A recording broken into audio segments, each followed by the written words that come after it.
Welcome to the Shy Scientist, your quiet nook on the internet, where the noise fades and curiosity takes the lead. Tell me, where are you listening from tonight? Maybe you're curled in bed, maybe on a couch, or somewhere entirely unexpected. If you're new, quick like and subscribe helps keep these calm explorations going. And to my returning friends, thank you for walking with me through these slow wonders of our world.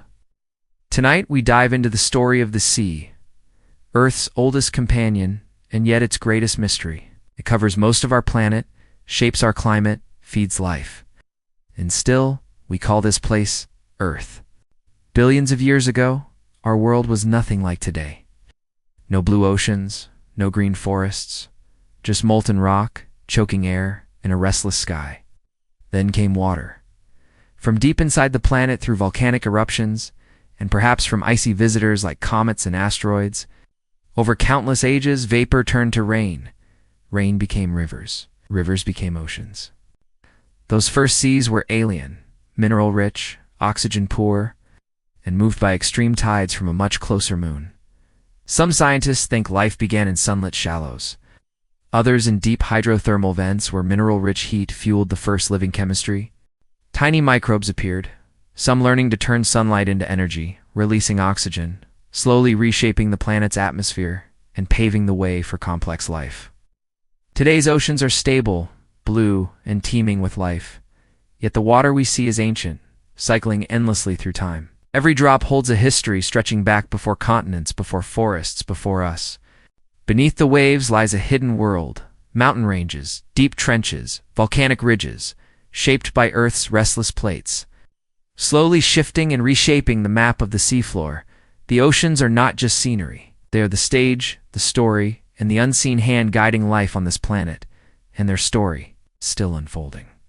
Beneath the ocean's surface lies a landscape more dramatic than most mountain ranges. Deep valleys, towering ridges, and endless plains. The deepest point, the Mariana Trench in the Pacific, over 11 kilometers down.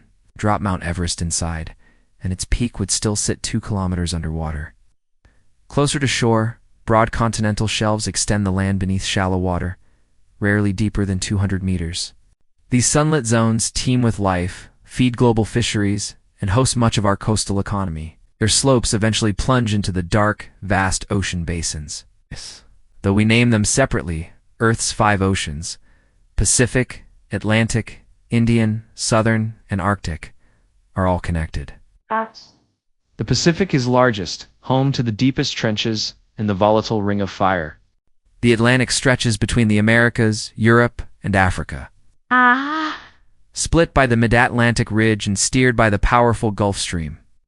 The Southern Ocean circles Antarctica with the strongest current on Earth, while the warm Indian Ocean drives monsoons that have shaped civilizations. The Arctic, smallest and shallowest, remains locked in ice much of the year, yet supports a unique web of life. The steady rise and fall of the sea is no accident. It's gravity at work. The moon pulls water toward it, creating a bulge, while Earth's rotation forms another on the opposite side. This gives us 2 high tides and 2 low tides each day, with the sun adding its own twist. When sun and moon align, we get spring tides the highest. At right angles, neap tides are gentler. Tides feed ecosystems, flush nutrients, shape coastlines, and have long guided sailors, fishers, and storytellers alike.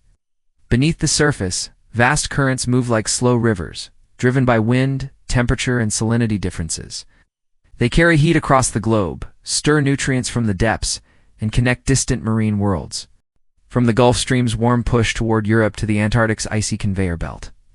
These flows keep the ocean and our climate alive, because Earth spins, moving water bends. To the right in the north, left in the south, a twist known as the Coriolis effect. This creates giant circular flows called GRs, each moving heat, nutrients, and life across the seas. Deeper down, a slower but global conveyor belt moves water for centuries at a time. Cold, salty water sinks near the poles, travels through the deep, and resurfaces in far-off upwelling zones. This hidden flow helps keep Earth's climate stable, moving warmth toward the poles and cooling the tropics. Some currents are famous. The Gulf Stream's warm ribbon softens Europe's winters. The California current feeds rich fisheries and the Humboldt fuels South America's anchovy swarms. Others, like the Antarctic Circumpolar Current, connect entire oceans in a single loop.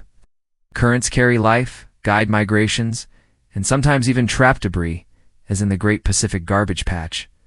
Most waves begin with wind, energy passing from air to water, forming ripples that grow into swells. The longer and stronger the wind, and the farther it blows across open sea, the bigger the waves. But not all waves are windborne. Tsunamis come from sudden underwater shifts like quakes or landslides, traveling fast and rising high near shore. Storm surges, pushed by fierce winds, can flood coastlines. When waves reach shallows, their base slows, their crest topples, and they break. Sometimes curling into surfers' dreams, other times spilling gently onto sand. Waves shape coasts, mix oxygen into the sea, and challenge every creature that lives in the surf zone. They are the ocean breathing in plain sight. If you spread all the ocean's salt evenly across Earth, you'd cover it in a layer over 40 meters thick. It starts on land. Rainwater, slightly acidic, dissolves minerals from rocks. Rivers carry sodium, chloride, and other ions to the sea, where they build up over millions of years. Rivers carry minerals into lakes and seas. In closed lakes like the Dead Sea, salts build up fast. In the open ocean, the same process takes millions of years, leaving seawater with about 3.5% salt by weight, mostly sodium chloride. Salinity shifts with climate and geography. River mouths and polar meltwater dilute it, while hot, dry seas like the Red Sea grow saltier. Even small changes can challenge marine life. Some species, like salmon, handle wide ranges. Others, like corals, can't. Seawater holds oxygen from the air in photosynthesis, plus carbon dioxide, that supports shell-building organisms. Nutrients like nitrogen and phosphorus fuel plankton growth. Too much can cause harmful blooms. The ocean's pH hovers near 8.1, but excess CO is slowly lowering it, threatening shell formers. The top 200 meters, the epipelagic zone, is where sunlight powers plankton, which create about half our planet's oxygen and form the base of the food web. Here, tuna hunt in schools, dolphins coordinate their moves, and jellyfish drift with the currents. The coastal edge, where sea meets land, life thrives in harsh, changing conditions. In the intertidal zone, barnacles seal up at low tide. Tide pools teem with small fish and crabs, and waves constantly reshape the scene. Mangroves shield shores from storms and give shelter to young fish. Estuaries, fresh and saltwater, meet our nurseries bursting with life, though they demand creatures that can handle rapid salinity swings. Why it matters, from the salts in the water to the sunlight at the surface. Every layer of the ocean connects to our own survival, feeding us, protecting coasts, and giving us oxygen with each breath. Salt marshes in cooler climates are nature's tide-driven filters, flat grassy wetlands where tall plants slow the water, letting soil and nutrients settle. This feeds wildlife, shields inland towns from storms, and even traps carbon from the air. Humans have always been drawn to coasts, first for food like fish and shellfish, later for trade, travel, and now for tourism. But life by the sea brings risks: flooding, erosion, and rising seas. Beneath tropical waves, coral reefs thrive like bustling underwater cities, built by tiny coral polyps and powered by a partnership with algae. They turn nutrient-poor waters into some of the most life-rich places on Earth. These reefs feed millions, shelter fish nurseries, and break the force of waves before they hit the shore. Yet heat waves, pollution, overfishing, and ocean acidification threaten them, turning vibrant reefs ghostly white in bleaching events. Still, restoration projects and eco-friendly habits can help them recover. Farther out lies the open ocean, a vast blue desert where survival means constant movement. Tuna, sharks, and whales travel thousands of kilometers chasing food, guided by currents, seasons, and instincts we barely understand. Floating forests like the Sargasso Sea offer rare shelter and nursery grounds, while tiny plankton sustain giants like whale sharks and blue whales. But the open ocean isn't untouched.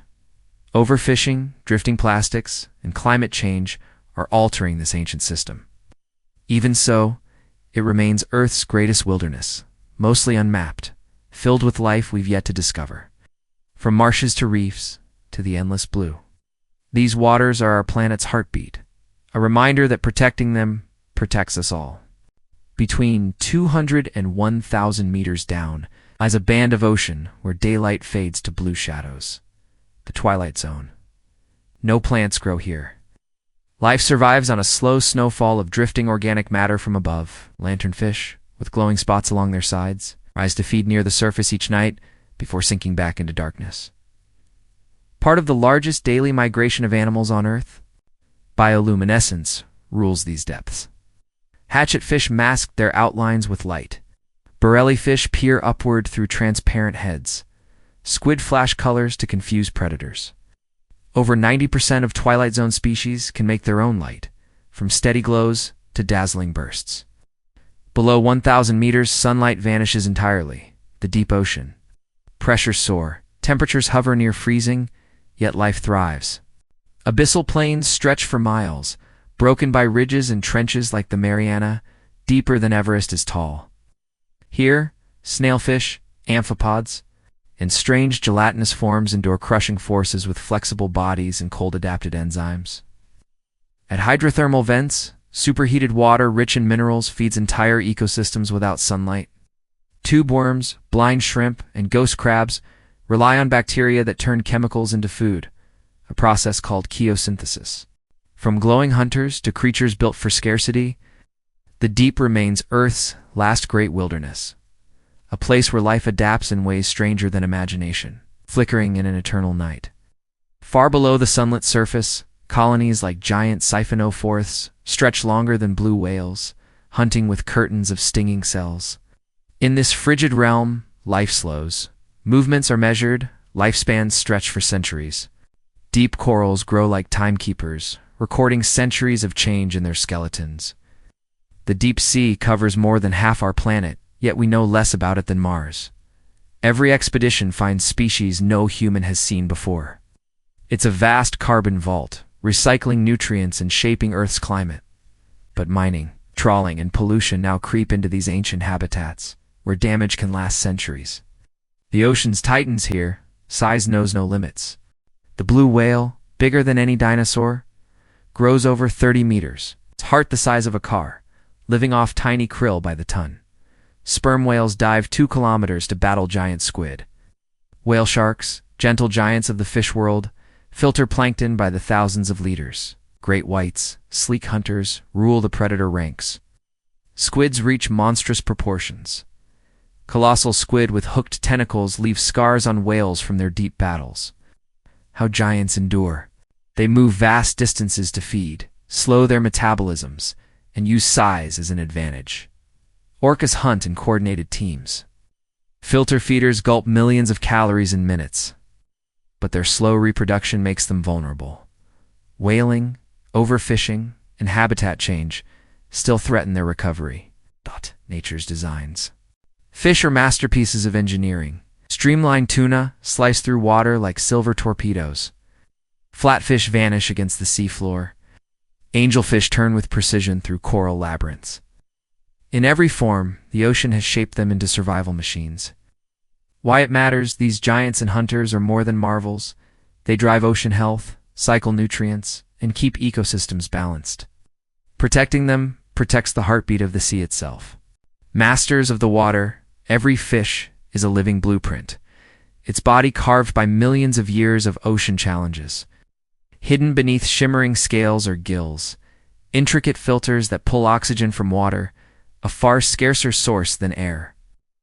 Water flows one way, blood the other, creating a countercurrent that wrings out every drop of oxygen. This quiet innovation keeps fish moving even in cold, oxygen-poor seas. Some carry another secret, the swim bladder, a gas-filled chamber that lets them float effortlessly at any depth. Sharks lack this luxury, relying on oil-heavy livers and constant motion to stay afloat. An adaptation that keeps them high in the food chain. Designs for survival, nature's camouflage takes many shapes. Countershading that hides them from both sky and seabed, shape-shifting pigments for instant color change, and patterns so perfect that predators swim past unaware. In the open ocean, transparency is the ultimate disguise. While others trade stealth for speed, sailfish and marlin slicing water in bursts too fast to escape. Tuna, built for the long haul, cross entire oceans with tireless muscles. Fish hunt in every way imaginable. Ambush predators explode from cover. Pack hunters corral prey into shimmering bait balls. And deep-sea anglers use glowing lures to tempt victims into striking range. Defenses are equally varied. Venomous spines, sudden flashes of color, and vast schools that move like a single shifting wall. Their senses are tuned to perfection, with lateral lines detecting vibrations and eyes adapted from dazzling reefs to midnight depths. The invisible foundation beneath it all drifts the ocean's true rulers, plankton. Ow.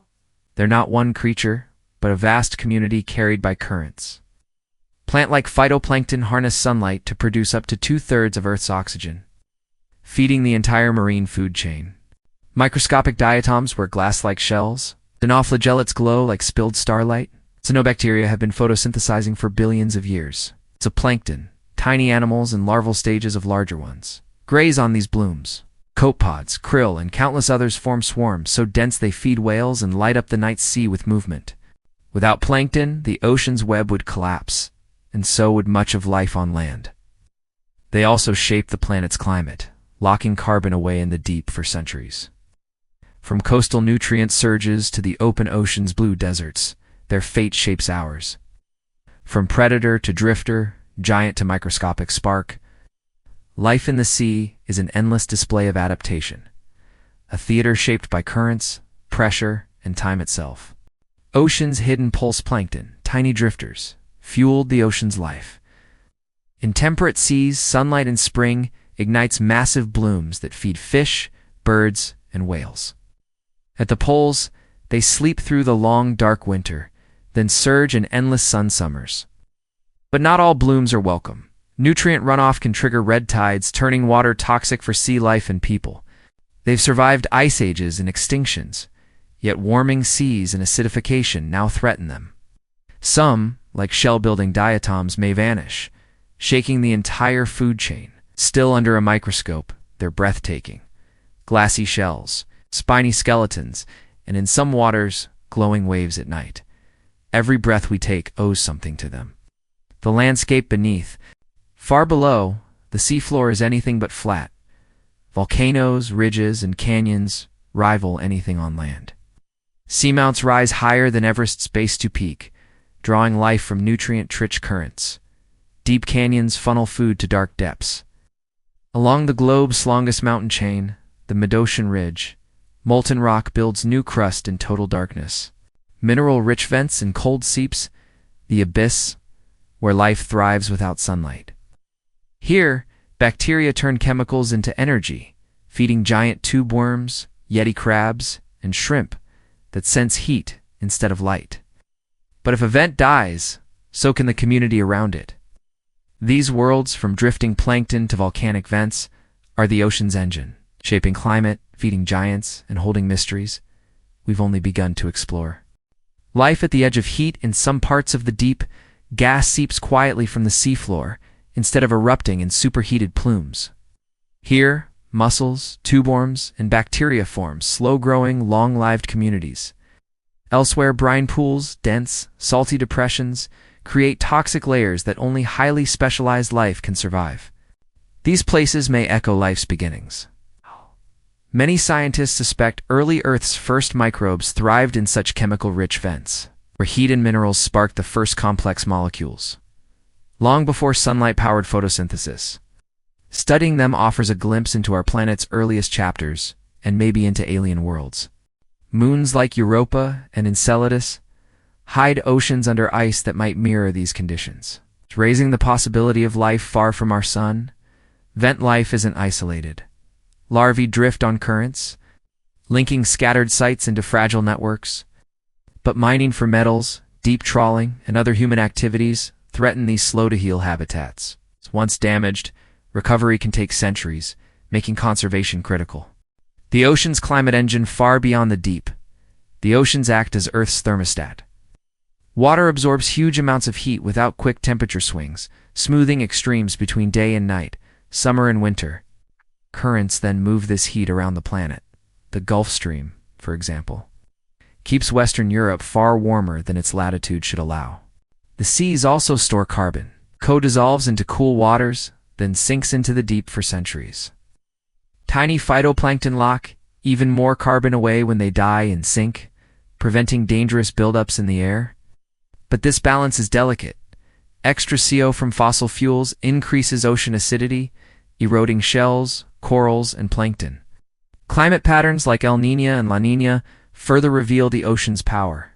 In La Niña, strong trade winds pile warm water in the western Pacific, letting cold, nutrient-rich water rise off South America. El Niño reverses the winds, warming the eastern Pacific and disrupting global weather, flooding some regions, starving others of rain, and collapsing fisheries.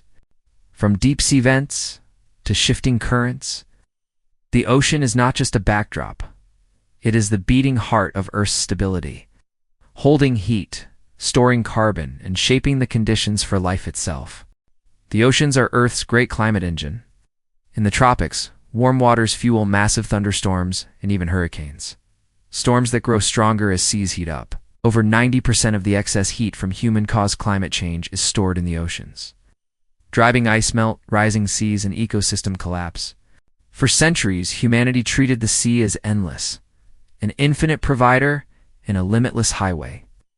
Early Polynesians sailed thousands of kilometers, guided only by stars and waves.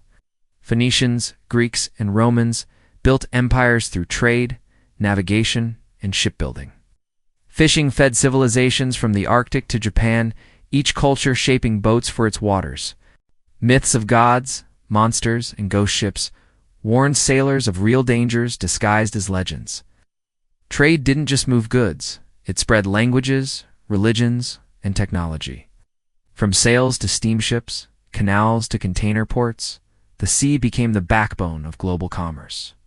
Yet it remains untamed, powerful enough to humble even modern ships.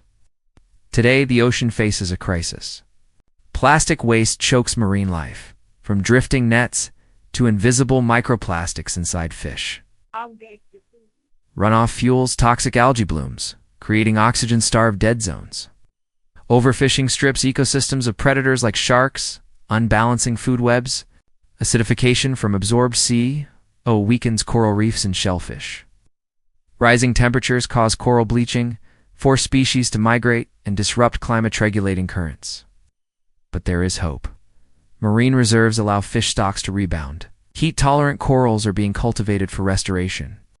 Efforts to cut single-use plastics, improve fishing practices, and protect biodiversity on the high seas are growing. The ocean sustains life, shapes climate, and inspires wonder. Protecting it isn't just about saving marine creatures. It's about safeguarding our future. The harm done to our seas over decades won't disappear instantly. Yet, the ocean has a remarkable gift, the power to heal if we give it space. Mangroves can regrow, seagrass can return, fish stocks can rebound. Every act of restoration is an investment in both marine life and our planet's stability. Marine protected areas, from Australia's Great Barrier Reef to Hawaii's vast reserves, have shown that when we shield habitats, life comes rushing back. Coral cover grows, fish populations surge, and ecosystems regain their natural balance. Local traditions, like Fiji's fishing taboos, prove that cultural respect for the sea can create thriving, sustainable harvests. Restoration is reshaping coasts, mangroves defending shores from storms, seagrass storing carbon, coral gardens giving reefs a second chance. Technology now helps too. Satellites spot illegal fishing, drones map reefs. Artificial habitats shelter marine life, and innovative cleanup projects pull plastics from the water. But the biggest challenge is climate change. Cutting greenhouse gases is vital, while blue carbon ecosystems, mangroves, marshes, seagrasses, can lock away huge amounts of CO2. Sustainable seafood, smarter consumption, and education all push us closer to a living ocean. We've seen it work. Humpback whales, green turtles, and even elephant seals, making stunning comebacks after protection. Recovery takes patience, but the rewards multiply. Healthier reefs bring food, tourism, and coastal protection. The future of the sea will be shaped by our choices now. If we act boldly, we'll see thriving ecosystems, new discoveries in the deep, and technologies that work with nature, not against it. The ocean isn't asking for miracles, just respect, space, and the chance to thrive. Meet it halfway, and it will give back more than we can imagine. The ocean's choice the next century could bring the seas to a breaking point, or witness their revival. Which future we see depends on what we value today. We can drain the ocean like a vault with no bottom, or treat it as a partner in our own survival. The ocean is not a distant problem for later generations. Every choice on energy, waste, and conservation changes it now. Its vastness hides a truth. It is fragile to even the smallest imbalance, and in that balance rests our fate. The sea is more than water. It's our history, our myths, our highways, our pantry, and the birthplace of life itself. From tidal pools that sparked the first cells to the open blue where whales sing, it has carried us, fed us, and shaped our civilizations. Yet for all our exploring, most of its floor is still unmapped. We know the mountains of the moon better than the migrations of the creatures beneath its waves. The ocean holds secrets unseen by any human eye, forever pulling at our imagination. Its rhythms teach persistence. Tides rise and fall, waves break and return, currents circle endlessly. It adapts, it endures. But it is not invulnerable. We have poured our wastes into it, stripped it of life, and warmed it beyond its limits. Coral bleaching, collapsing fisheries, eroding shores. These are warnings, not fate. And there is hope. Marine sanctuaries have brought reefs back to life. Cleaner waters now fill harbors once thick with pollution. Whales once on the brink are returning to the seas. Nature is resilient, if given the chance. The ocean feeds us, shapes our climate, and fills every second breath with oxygen. To harm it is to harm ourselves. Protecting it is more than science or politics. It's an act of humanity, a promise to future generations. Imagine a sea of clear water and thriving reefs, the deep echoing with whale song. No, the ocean is ready to heal. All it asks is that we let it.